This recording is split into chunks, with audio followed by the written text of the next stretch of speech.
Gịnị ka unu ga-enye m ka m rara ya nye unu? Ha wee wepụta irikpuru ọlaọcha atọ nye ya. Site n'oge ahụ, Judas malitere na-achọ ohere ọ ga-eji rara Jesu nye n'aka ha. N'ụbọchị mbụ nke oriri ngabiga, oriri achịcha na-ekoghị eko, ụmụazụ Jesu bịakwutere ya jụọ ya sị, Olee ebe ị chọrọ ka anyị doziere gị ka ị wee rie oriri ngabiga? Jesu zara ha sị, jekwuru n'otu nwoke n'ime obodo si ya, onye nkụzi sị, oge ụla m adịla nso, mụ na ụmụ odibo m ga-eriri ngabiga n'ụlọ gị. ụmụazụ ya mere dịka Jesu gwara ha. Ha wee dozie oriri ngabiga. Ma mgbe o ruru n'anyasị, Jesu na ụmụazụ ya iri na abụọ ahụ wee nọdụ n'oche nri. Mgbe ha nọ na-eri nri, Jesu sịrị ha, Ana m agwa unu eziokwu, otu onye n'ime unu gara nye n'aka ndị ga-egbu. okwu a butere ha nke ukwuu. Ha malitere ịjụ ya n'otu n'otu sị, Onye nwe anyị, ọ bụ m? ma Jesu zara ha sị, Ọ bụ onye ahụ mụ na ya na-erikọ nri n'otu afere ka a rara m nye.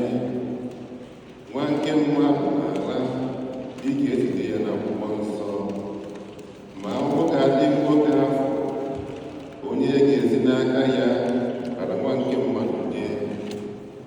Ọ gaara akara nwoke ahụ mma ma a sị na amụghị ya amụ. Judas, onye ahụ ga-arara ya nye, biliri ọtọ jụọ ya sị, Onye nkụzi, ọ bụ m? Jesu zara sị ya, Ee, ọ bụ gị.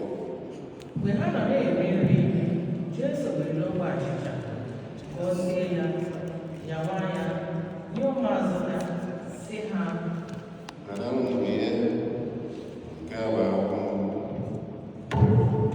o wee narakwa iko mmanya, kelee Chineke, wee nye ụmụazụ ya sị, Unu niile naranụ nke a bụ n'ihi na nke a bụ ọbara m, ọbara nke ọgbọ ndụ ọhụrụ, nke a ga-awụsa n'ime ọtụtụ mmadụ ka e wee gbaghara njọ. Ma asị m unu, bido ugbu a wee gawa, agaghị m aṅụkwa mmanya sitere na mkpụrụ vaịn ọzọ ruo ụbọchị afọ unu ga-aṅụ ya n'alaeze nke Nna m. mgbe Jesu na ụmụazụ ya kwụsịrị abụ otuto, ha siri n'ebe ahụ pụọ jee n'ugwu Oliv. Mgbe ahụ Jesu gwara ụmụazụ ya sị, N'abalị tata, unu niile ga-ahapụcha mgbalaga, n'ihi na edere n'akwụkwọ nsọ sị, oge a ga-etigbu onye ọzụzụ atụ ya niile ga-agbasasị. Ma mgbe e mere ka m si n'ọnwụ bilie, aga m eburu unu ụzọ gaa Galili.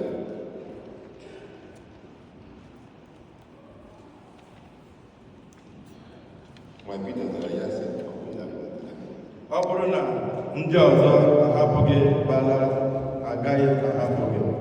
Jesu wee sị ya, N'ikwu na eziokwu, n'abalị tata, tupu ọkụkọ akwa, ị ga-agọnarịgo m ugboro atọ. Pita wee sị ya, Ọ bụrụ na ọ dị mkpa ka m soro gị nwụọ, agaghị ahapụ gị. otu akwa ụmụazụ ya ndị ọzọ si kwuo mgbe ahụ. Jesu na ụmụazụ ya wee bịa otu ogige a na-akpọ Getsemani. O wee sị ha, Nọdụ n'ebe a ka m gaa n'ihu nke nta kpee ekpere. ọ kpọrọ Pita na ụmụ Zebedi abụọ. O wee malite inwe obi mwute n'ime onwe ya. Obi malitekwara ịlọ ya mmiri. Mgbe ahụ ọ gwara ha sị, Ọ na-ewute mkpụrụ obi m nke ukwuu wee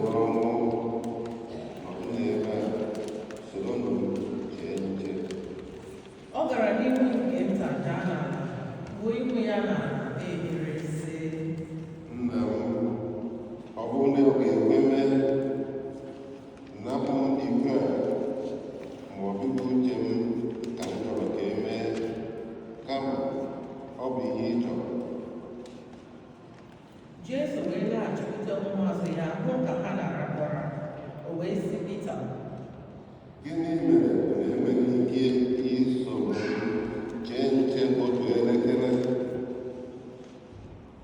na-echere nche, na-ekpe n'ekpere ka ụnụ ghara ịdaba n'ime ọnwụnwa.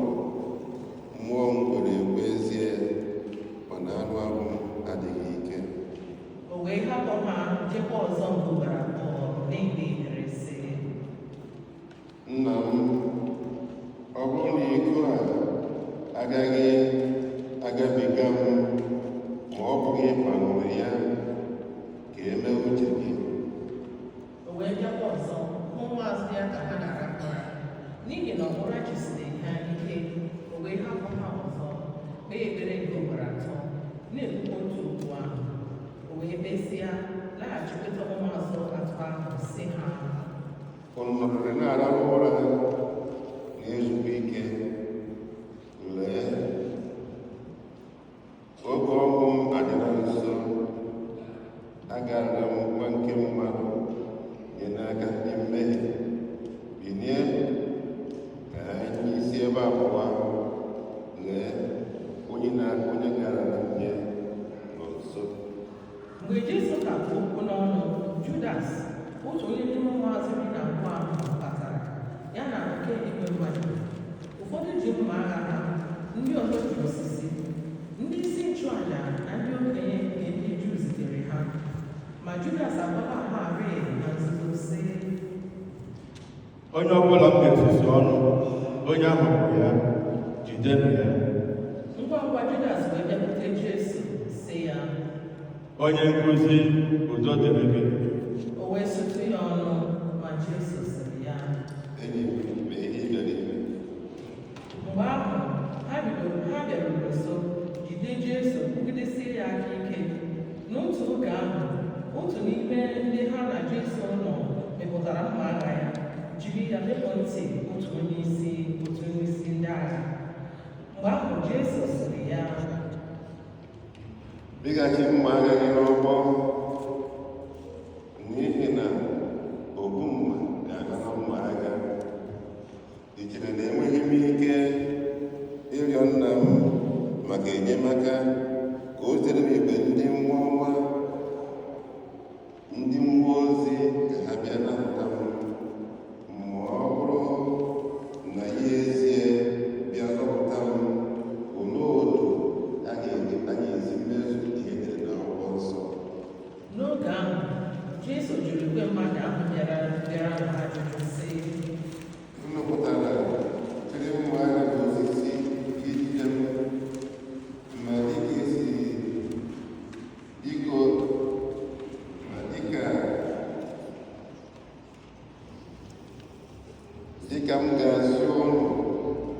dịka m ga-asị n'ụlọ bịara ejide onye ori. Kwa ụbọchị m ga-anọ n'etiti ụlọ nsọ na-akụzi nkụzi na-ejideghị m. Ugbu a, ihe ndị a niile si otu eme ka e wee mezue ihe amụma dere n'akwụkwọ nsọ. n'oge ihe ndị a niile na-eme, ụmụazụ ya hapụrụ ya gbalaga. Ma ndị ahụ jidere Jesu siri ebe dị anya kpọrọ ya jee ụlọ Kaịfas onye isi nchụaja, ebe ndị odeakwụkwọ na ndị okenye zukọrọ. Ma Pita lara azụ na-eso Jesu ebe dị anya, garuo n'obi onye isi nchụaja. Mgbe ọ batara n'obi ya, ọ nọnyere ndị nche ka o wee hụ otu ikpe ga-esi ebi.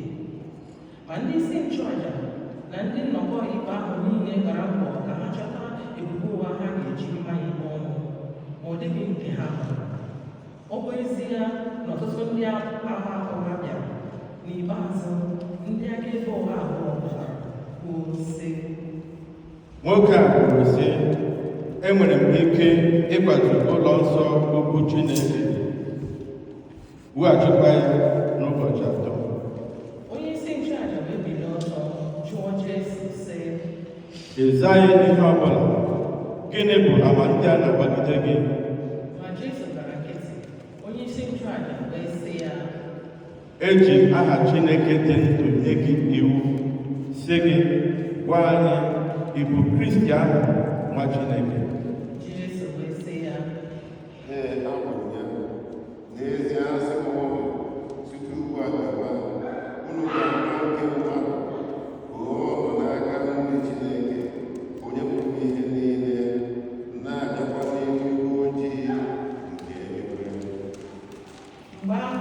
onye isi nchụaja wee dọrọ onwe ya sị, o kwuluola Chineke, olee mkpa ọ dị ịchọkwa ndị akaebe? Ugbu a unu anụla nkwulu ya, gịnị bụ uchu? O wee zaa sị, ikpe mara ya, o kwesịrị ịnwụ ọnwụ. Mgbe ahụ ha malitere ịbụ ya ọnụ mmiri n'ihu, na-eti ya oke ihe otiti. Ụfọdụ gbara ya ụra na ntị, were ya na-eme ihe ọchị, na-asị, Buoro anyị amụma, gị bụ Kristi, onye tiri gị ihe. Mgbe ahụ Pita nọdụrụ ala na mbara ezi nke obi ahụ. Otu nwa agbọghọ na-eje ozi wee bịakwute ya sị ya, Ị bụkwa otu n'ime ndị na-eso ụzọ Jesu onye Galili. ma Pita kpọrọ n'ihu mmadụ niile n'ebe ahụ sị, Amaghị ihe ị na-ekwu. mgbe Pita pụrụ jee nọdụ n'ụzọ mbata, nwa agbọghọ ọzọ kpọrọ ya wee gwa ndị guzoro ebe ahụ sị, Nwoke a na Jesu onye Nazaret ahụ anọkwakwala n'ọgbọ. ma Pita were ịṅụ iyi ngọpụ ọzọ sị, Amaghị onye nwoke ahụ.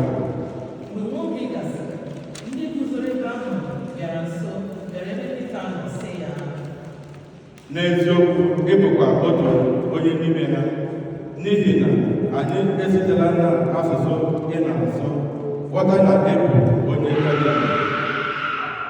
mgbe ahụ Pita malitere ịkpụ onwe ya ihu na-aṅụ iyi na-asị, Amaghị m nwoke ahụ. ngwa ngwa mgbe ahụ gba nkọkụ kọkwara akwa. Pita wee cheta ihe Jesu gwara ya sị, tupu nkọkụ akwa akwa, ị ga-agọnarị m ugboro atọ. Pita wee pụọ kwa akwa ruru ya n'ahụ ya.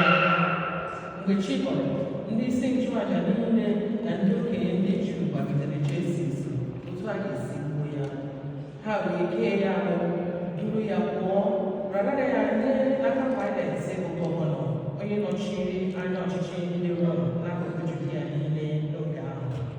Mgbe Judas, onye nara Jesu nye, nụrụ na a mara ya ikpe ọnwụ, o chigharịrị weghachikwara ndị isi nchụaja na ndị okenye ego ọlaọcha 30 ahụ ha kwụrụ ya, wee sị ha, Emeghela m site na ịnara onye ikpe na-amaghị ihe ka agbafuo ọbara ya.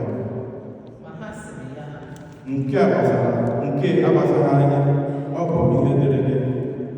Judas wee kwụsị ọlaọcha ahụ niile n'ala ụlọ nsọ, wee pụọ jee gbuo onwe ya. Mgbe ndị isi nchụaja tụkọtara ego ahụ sị, Ego a bụ ego ọbara. O megidere iwu anyị iyi ihe ya na ego ụlọ nsọ. ya mere ha ga-ekpebi ije gaa zụta ala ubi onye ọkaikpe ka ọ bụrụ ala ili ndị ọbịa. N'ihi nke a na-akpọ ala ahụ ala ọbara ruo taa. Mgbe ahụ ka eji mezuo ihe Jeremaya onye amụma kwuru sị, ha tụtụkọtara mkpụrụ ego ọlaọcha 30 bụ ọnụ ahịa ụmụ Izrel kpebiri na ha ga-akwụ n'isi onye ahụ. Ha ji ego ahụ zụọ ala onye ọkaikpe dịka onye nwanyị kwuru n'ụzọ ahụ. Jesu wee guzoro n'ihu Paịlet bụ gọvanọ. Onye ọchịchị ahụ wee jụọ ya sị, Ị bụ eze ndị Juu? Jesu wee zaa ya sị, abụ ya. ma mgbe ndị isi nchụaja na ndị okenye na-ebo ya ebubo, Jesu atụpụrụ ha ọnụ. Paịlet wee sị ya, Ị na-anụkwa akaebe niile ha na-agbagide gị?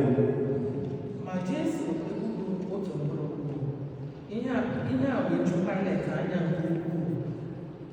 N'oge mmemme ngabiga ọbụla, ọ bụ omenala na onye isi ọchịchị obodo na-ahapụrụ ndị Juu otu onye mkpọrọ ndị Juu chọrọ. N'oge ahụ, o nwere otu onye mkpọrọ ọha niile maara a na-akpọ Barabas. Ma ha zukọrọ. Mgbe ha zukọrọ, Paịlet jụrụ sị, Onye ka unu chọrọ ka m hapụrụ unu? Barabas ka ọ bụ Jesu onye a na-akpọ Kristi?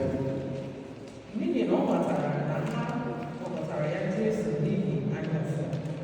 Mgbe Paịlet nọ n'oche ikpe, Nwunye ya zigara ya ozi sị, wepụkwa aka gị n'isi nwoke ahụ na-emeghị ihe ọjọọ ọbụla, n'ihi na ahụjuru m anya na nrọ n'abalị gara aga n'ihi ya. ma ndị isi nchụaja na ndị okenye nọgidere igwe mmadụ niile ahụ niile ka ha rịọ Pilet ka ọ hapụrụ ha Barabas ma gbagbuo Jesu. Pilet jụrụ ha ọzọ sị, Onye ka unu chọrọ ka m hapụrụ unu? ha wee zaa sị, Barabas. Pilet wee jụọ ha sị, Gịnị ka unu chọrọ ka m jiri Jesu onye a na-akpọ Kristi mere? ha niile wee zaa sị, Kpọgide ya n'obe. ma Jesu jụrụ ha sị, Gịnị bụ ihe ọjọọ o mere? ma ha nọgidesiri ike na-eti mkpu n'oke olu na-asị, Kpọgide ya n'obe. Kpọgide ya n'obe. mgbe Pilet hụrụ na ajụjụ ya na-ajụ adịkwa uru ọ gbara, o wepụrụ imere ha ihe na-eme ka ọgba aghara hapụ ịmalite n'etiti ha. O were mmiri kwụọ aka ya n'ihu igwe mmadụ ahụ sị ha, Aka m dị ọcha n'ebe ọbara nwoke a dị. Ihe ọ bụla unu mere ya nọ n'isi unu. mmadụ niile n'ebe ahụ wee zaghachi ya n'otu olu sị, Ee, ka ọbara ya dị isi anyị na isi ụmụ anyị. mgbe ahụ ka Pilet ji hapụrụ ha Barabas, ma o kwuru ya Jesu rara ya nye ka o jide ya n'obe. Mgbe ahụ ndị agha nke Pilet bụ gọvanọ kpọrọ Jesu banye n'ebe ndị agha dị. Ndị isi agha wee mee ka otu ndị agha ha zukọọ n'ebe Jesu nọ. Ha wee yipụ ya uwe, yikwasa ya uwe na-acha uhie uhie. Ha wee gbaa okpueze nke eji okpukpu mee ube ya n'isi. Ha tinyekwara ya osisi n'aka ka ọ bụrụ mkpa n'aka eze ya. Ha malitere na-eburu ya ikpere n'ala, werekwa ya na-akpa ọchị na-asị, Ekele eze ndị Juu.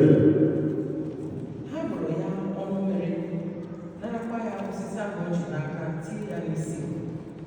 Mgbe ha mechara ya ihe ọchị, ha yipụrụ ya uwe uhie ahụ ha yipụrụ ya, wee yikwasakwa ya uwe nke aka ya.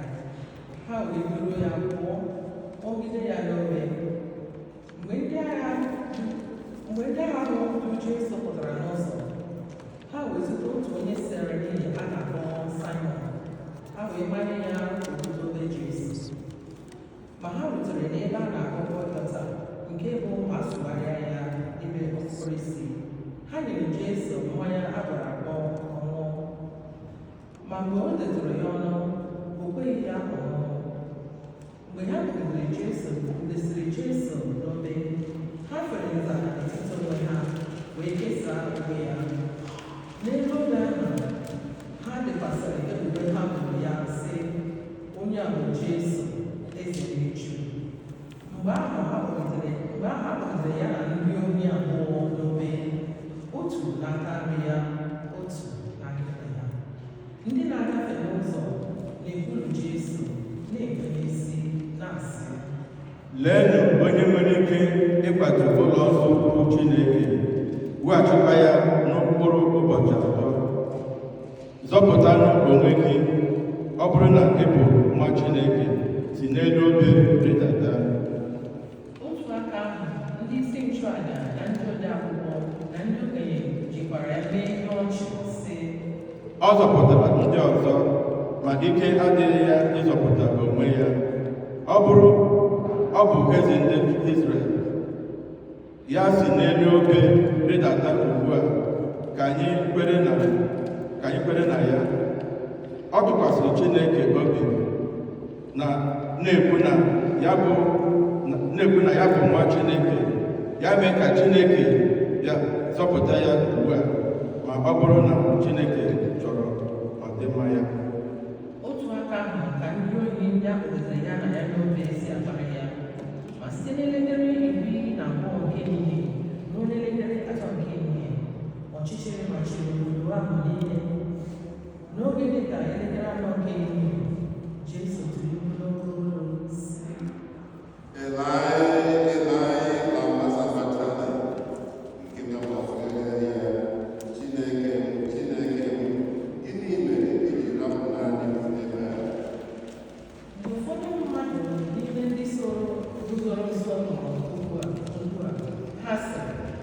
nwoke a na-akpọ Elaịja. Ngwa ngwa, otu onye n'ime ha gbara ọsọ were ọza metụ ya na mmanya gbara ụka, kee ya n'osisi, welie ya elu, ime ka Jesu bere ya nwụọ. Ma ndị ọzọ sịrị, cherenụ ka anyị lee ma Elaịja ọ ga-abịa ịzọpụta ya. ma Jesu jiri oke olu tie mkpu ọzọ, wee kubie ume.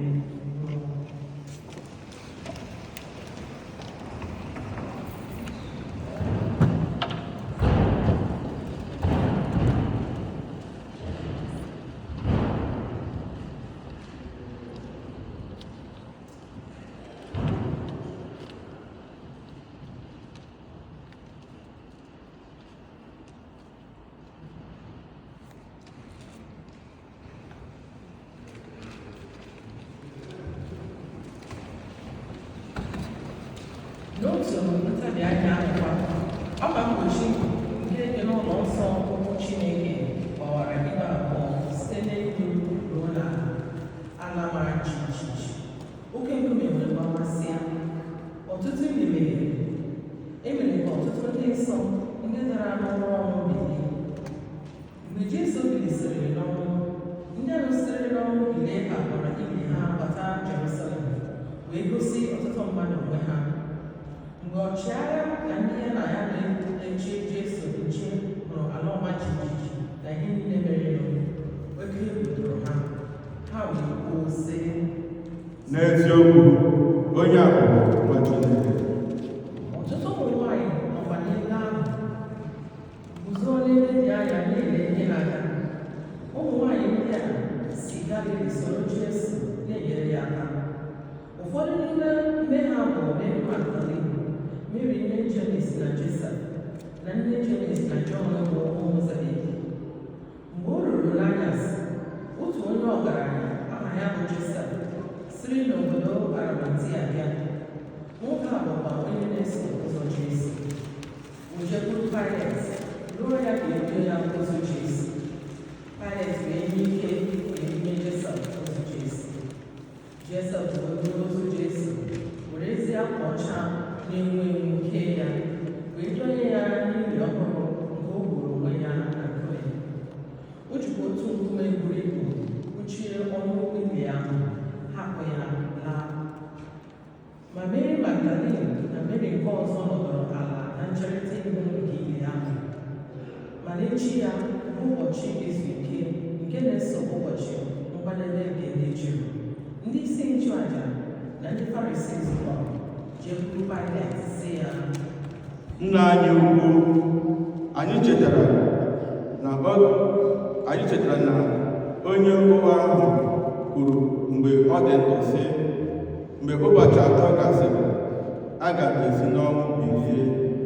Nye anyị iwu ka echegide ili ahụ ike ruo ụbọchị nke atọ, ka ndị na-eso ụzọ ya ghara ịbịa zuru ya laa, gwa ndị mmadụ sị, o siela n'ọnwụ bilie. Mgbe ahụ ụwa nke ikpeazụ adị njọ karịa nke mbụ. Pilet wee sị ha, Unu nwere otu ndị agha ndị na-eche nche, gaanụ kpọrọ ha, chegide ili ahụ otu unu nwere ike. ha wee mesịsịa ili ahụ ike, were nkume mechie ọnụ ya, wee dowe otu ndị nche ebe ahụ. Oziọma na ozi bụ ụwa. Ekele dịrị gị Chukwu.